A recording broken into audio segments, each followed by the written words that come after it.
Olá! Hoje a gente vai fazer uma coisa um pouco diferente. Vamos mergulhar fundo no Manual de Instruções de um dos maiores tribunais do mundo, o Tribunal de Justiça de São Paulo. É basicamente uma visita para entender a engenharia por trás desse gigante.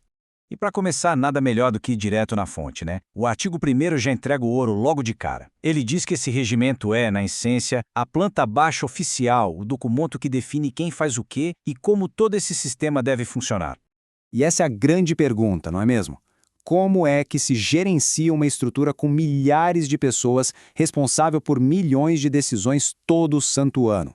Parece uma tarefa, assim, quase impossível. A resposta está numa organização, olha, meticulosa. É um desenho tão detalhado que parece mesmo uma planta de engenharia. E é exatamente por essa arquitetura do poder que a nossa visita guiada começa agora. A nossa primeira parada é nos principais órgãos de deliberação. Vamos pensar neles como as grandes salas de reunião, sabe? Onde as decisões mais estratégicas e judiciais de mais alto nível são tomadas. Lá no topo da pirâmide de comando, a gente encontra esses dois órgãos com nomes até parecidos, o Tribunal Pleno e o órgão especial. Mas olha, não se engane, porque as funções deles são bem diferentes e cada uma à sua maneira super importantes para o sistema todo rodar. E aqui a diferença de foco fica bem nítida. O Tribunal Pleno, como o nome já sugere, junta todo mundo, todos os desembargadores. Mas a principal função dele, segundo o artigo 4º, é eleitoral, escolher quem vai liderar o tribunal. Agora, o órgão especial, esse é o verdadeiro motor administrativo e judicial no dia a dia. É um grupo bem mais seleto.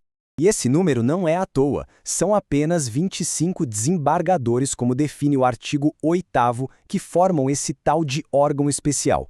A ideia aqui é buscar um equilíbrio, um grupo pequeno o suficiente para ser ágil para tomar decisões rápidas, mas experiente o bastante para lidar com um poder imenso e com muita responsabilidade. E só para a gente ter uma ideia do alcance desse poder, o artigo 13 nos dá uma lista que, olha, é impressionante. O órgão especial decide desde a abertura de processos contra autoridades até a proposta de novas leis e a aprovação do orçamento. Ele é, de fato, o cérebro estratégico do tribunal.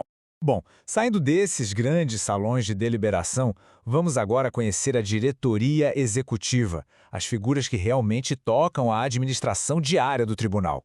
São esses três cargos que estão lá definidos no artigo 17, que formam o núcleo da gestão do TJSP. Cada um tem um papel que é vital e complementa o do outro para essa máquina gigantesca funcionar. O presidente, sem dúvida, é a figura central. Ele não só gerencia, como também é o rosto da instituição, representando o judiciário perante os outros poderes e a sociedade em geral. O artigo 26 detalha essas responsabilidades, e a lista é bem longa, viu?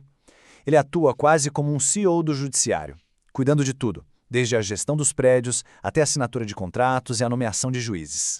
E se o presidente é o CEO, o corregedor-geral seria tipo o chefe do controle de qualidade. A função dele, descrita lá no artigo 28, é fiscalizar e orientar os juízes e os cartórios lá na primeira instância, garantindo que tudo funcione direitinho na base do sistema. Agora, vamos sair dos escritórios da liderança para conhecer a verdadeira sala de máquinas, o lugar onde a imensa maioria dos casos é, de fato, processada e julgada.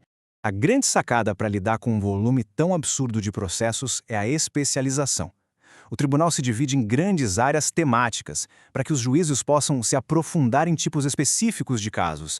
A estrutura é dividida de uma forma bem intuitiva, como define o artigo 30. A gente tem a área criminal, a privada, que lida com coisas como contratos e questões de família, e a pública, que cuida de impostos e da relação do cidadão com o Estado. Essa divisão é a base de toda a organização do trabalho, garantindo que especialistas julguem cada tipo de caso. E dentro de cada uma dessas seções, o trabalho se divide ainda mais, em unidades chamadas câmaras. Pensa nelas como as equipes especializadas onde os recursos, ou seja, os pedidos para reavaliar uma decisão, são de fato julgados por um grupo de desembargadores. Cada câmara padrão, conforme o artigo 34, é composta por 5 desembargadores. Esse número ajuda a gente a visualizar, né? Transforma aquela estrutura abstrata em algo mais concreto, em equipes de trabalho com uma escala humana, dedicadas a julgar os casos da sua área. Ok, agora que a gente já entendeu a estrutura, os salões, a liderança, a sala de máquinas, vamos dar uma olhada numa regra processual que é fundamental para garantir a ordem e a consistência nesse sistema todo. A palavra aqui é prevenção. um conceito definido lá no artigo 105. É basicamente um mecanismo de trava de jurisdição. Isso evita que o mesmo caso fique pulando entre diferentes grupos de juízes, o que poderia, claro, gerar decisões totalmente conflitantes. Na prática, funciona de um jeito bem inteligente. Uma vez que um recurso cai numa Câmara, ela se torna a dona daquele processo. Qualquer nova apelação vai direto para ela. E isso, no mundo real, significa que o caso vai ser sempre analisado por juízes que já conhecem a história toda, o que evita contradições e traz muito mais previsibilidade e segurança jurídica. E quando todo esse processo de deliberação termina, o resultado é formalizado num documento oficial chamado acórdão. É a materialização, por escrito e com todos os fundamentos, daquele julgamento. É o registro que consolida a decisão e que passa a ter força de lei para aquele caso. Para encerrar a nossa visita, vamos dar um passo para trás e tentar entender a importância geral de todo esse complexo conjunto de regras que a gente explorou até aqui. E aqui fica uma reflexão final para a gente. Essa planta baixa, esse regimento interno, cria uma estrutura bem sólida que busca garantir previsibilidade e justiça. Mas o grande desafio é sempre este. Como é que essa mesma estrutura consegue evoluir para responder às novas demandas da sociedade? É aquela eterna tensão entre a estabilidade